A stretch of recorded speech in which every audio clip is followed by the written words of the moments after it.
इनकलाबी नौयत की शख्सियत नहीं है। वो तो एक वकील है, बेचारा कानून की बात करेंगे, इंसाफ की बात करेंगे, आइन की बात करेंगे। और इमरान खान साहब से अगर उनकी मुलाकात करवाई जाए और बाद में उन पर दबाव हो कि फलानी चीज़ आपने नहीं बतानी, तो बहुत मुमकिन है कि अगली मुलाकात हो जाए इसके लिए वो फलानी चीज़ ना बताएं और वो ये समझते हो कि इमरान खान साहब की इसमें बेहतरी है। लेकिन मामला ये है कि उनकी फैमिली को नहीं मिलवाया जा रहा या किसी ऐसी शख्सियत की इमरान खान से मुलाकात नहीं करवाई जा रही जो बाहर आकर हकायक कौम के सामने रख सके। इमरान खान की बहनें कह रही हैं कि कुछ ना कुछ तो ऐसा ज़रूर है जिसे छुपाया जा रहा है। हमारी कई महीनों से, लगभग अब 5-6 महीने हो गए, इमरान खान साहब से कोई मुलाकात नहीं करवाई जा रही, कोई भी उन्हें नहीं मिला, उनके ज़ाती डॉक्टरों को भी मिलने नहीं दिया जा रहा।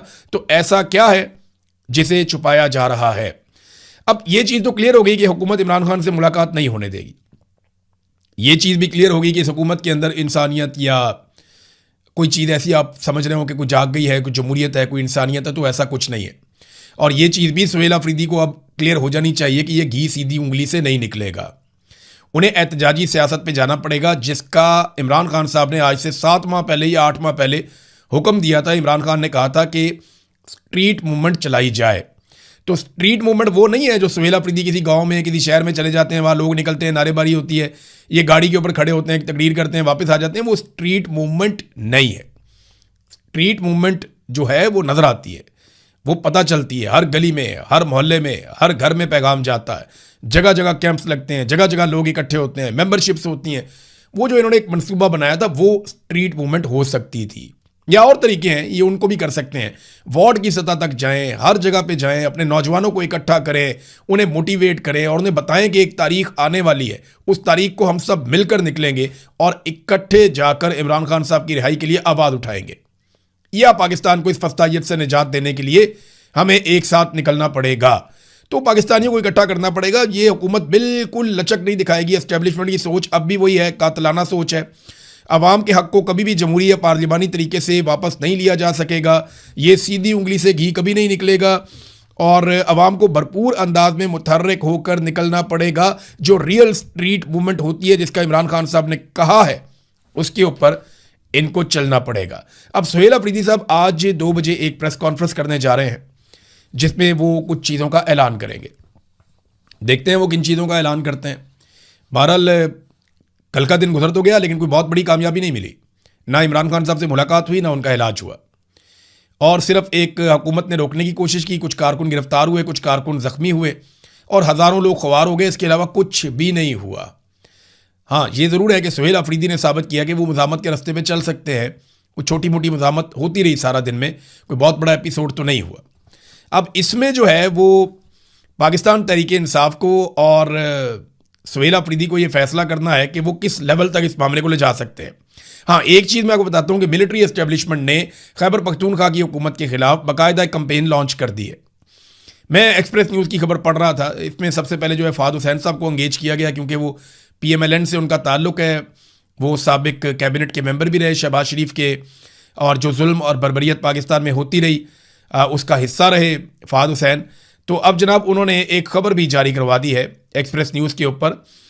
जो एक्सप्रेस न्यूज़ वाले हैं उन्होंने खैबर पख्तूनख्वा में बदमनी, महंगाई, करप्शन में ख़तरनाक इजाफा, आवाम की वज़ीर आला पर कड़ी तनकीद। यानी मरीम नवाज़ महंगा जहाज़ ले तो कोई खबर नहीं छप रही, मरीम नवाज़ बैरून मुल्क के दौरे कर रही है, कोई खबर नहीं छप रही, लोगों को अजीब व गरीब किस्म के बिल आ रहे हैं, कोई खबर नहीं छप रही, लोगों को सड़कों पर खबार किया जा रहा है, कोई खबर नहीं छप रही, लोगों को पुलिस मुकाबले जाली कर करके 2000 से ज़ायद लोगों को मार दिया गया मावराए अदालत, कोई खबर नहीं छप रही। पंजाब में अरबों रुपए की करप्शन हो रही है, 5300 अरब की एक और करप्शन रिपोर्ट हुई, उसके ऊपर किसी किस्म की कोई रिपोर्टिंग नहीं है। गंदम का बहरान आ गया, कोई रिपोर्टिंग नहीं। कपास का बहरान आ गया, कोई रिपोर्टिंग नहीं। फ्लड के अंदर बदतरीन कारकर्दगी, कोई रिपोर्टिंग नहीं। इश्तिहारात की मद में इन्होंने तबाही फेर दी, कौम का पैसा अरबों रुपया ज़ाया कर दिया, किसी किस्म की कोई रिपोर्टिंग नहीं। लेकिन खैबर पख्तूनख्वा में वज़ीर आला ने कहा कि लाओ कोई एक केस है मेरे सामने मेरी करप्शन का, या हम किसी चीज़ के लिए रिस्पॉन्सिबल हैं तो बताओ। और महंगाई जो है वो तो फेडरल गवर्नमेंट बढ़ा रही है। जैसे ही वो पेट्रोल की कीमत में इजाफा करते हैं, हर चीज़ की कीमत बढ़ जाती है। और पंजाब गंदम भी नहीं दे रहा, पंजाब गैस भी नहीं दे रहा, बिजली इन्होंने महंगी कर दी है, आटा इन्होंने महंगा कर दिया है। तो आम आदमी का जीना तो वफाकी हुकूमत की पॉलिसियों की वजह से हराम हो गया है और वो इसके लिए जिम्मेदार है। लेकिन खैबर पख्तूनख्वा पे अटैक करने की जिम्मेदारी एस्टेब्लिशमेंट ने अब दे दी है। फहद हुसैन ने एक ऑपरेशन रूम भी बनाया जहाँ पे एक बहुत बड़ा नक्शा था, जिसमें खैबर पख्तूनख्वा का नक्शा लगाकर उसके ऊपर फहद हुसैन और अनवारुल्लाह काकड़ ये दोनों मिलकर तज्जिया कर रहे थे और उल्टा सीधा तज्जिया कर रहे थे। वो इधर का ज़िला इधर मिला दिया, उधर का उधर मिला दिया, वो जनाब मालाकंड के एरिया को शामिल कर दिया उधर पेशावर वैली के अंदर। अजीबोगरीब किस्म का तज्जिया था, जिन्हें उस एरिया का पता नहीं है, जो उस एरिया और उसके डायनामिक्स के बारे में जानते नहीं हैं। यानी वहाँ बहुत सारे मकामी सहाफ़ी हैं जिनके पास बहुत नॉलेज है, जो उसके बारे में जानते हैं, जिन्हें पता है कि कबालियों के प्रॉब्लम्स क्या हैं, अफ़गानिस्तान के साथ प्रॉब्लम क्या है, ये मसला हल कैसे होगा, जिनके पास बेशुमार नॉलेज है। उनको साइड पे बिठा के एस्टेब्लिशमेंट के 2 बंदे वो बैठ के एक स्टूडियो के अंदर ऑपरेशन रूम बना के नक्शे खोल के वो कौम को जो है वो चूरन दिखा रहे हैं।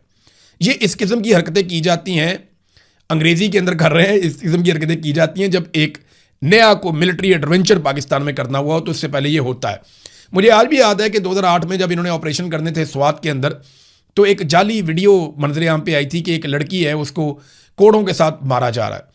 तो जनाब फहद हुसैन साहब ने चलवा के वीडियो चलवा के, हम न्यूज़ रूम में बैठ के कहते थे यार ये एक एक बुलेटिन में 10-10 दफ़ा क्यों चलती है। फिर उसके ऊपर गाने बनवा दिए, शायरी बनवा दी, म्यूज़िक बनवा दिया, और बाद में पता चला वो लड़की वहाँ की है ही नहीं।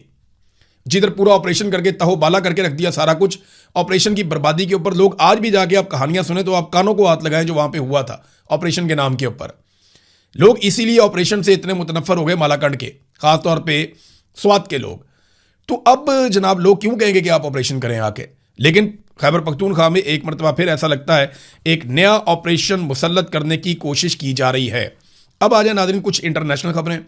सबसे पहले डोनाल्ड ट्रंप ने एक स्टेटमेंट देके ये एतराफ़ किया है कि वो हमला करने वाला था ईरान पर, और ट्रंप ने यह कहा कि मेरा हमला करने में जो डेडलाइन बाकी रह गई थी वो सिर्फ 1 घंटे की थी, कि 1 घंटा रह गया था, हम हमला करने वाले थे ईरान पर।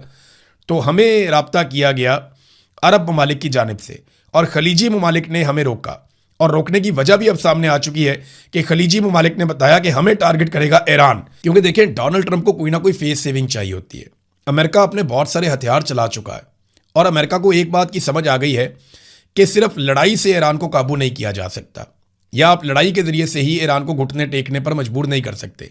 हमने ईरान के बारे में, उसकी तारीख के बारे में, और वो इतनी मुज़ाहमत कैसे करते हैं और क्यों करते हैं, इसके बारे में एक स्पेशल डॉक्यूमेंट्री बनाई है। अभी उसके ऊपर काम हो रहा है। अगले चंद दिनों में वो डॉक्यूमेंट्री मैं आपके सामने रखूंगा कि एक्चुअली ईरान है क्या, ये ईरानी कौन लोग हैं, और ये कैसे इतनी मुज़ाहमत करते हैं। बहरहाल ये अब डोनाल्ड ट्रंप को और अमेरिका को ये समझ आ गई है कि ताकत के बलबूते पे सिर्फ आप ईरान को नहीं मनवा सकते, लिहाजा वो कोशिश करेंगे कि बातचीत से मसला हल हो जाए। कभी पाकिस्तान फेस सेविंग देता है, कभी अरब ममालिक देते हैं, और अरब ममालिक ने यह बताया है कि ईरान की जो हिकमत अमली है उसमें खलीजी ममालिक की जो तनसीबात हैं उनको अब रखा गया है, वो वहाँ पे अटैक करेंगे। ये बात रूस ने भी बताई है, और ये ख़तरे से आगाह किया था रूस ने तमाम ममालिक को कि जनाब इस मरतबा अगर आप जंग करेंगे तो ईरान जिस तरह का जवाब देगा उससे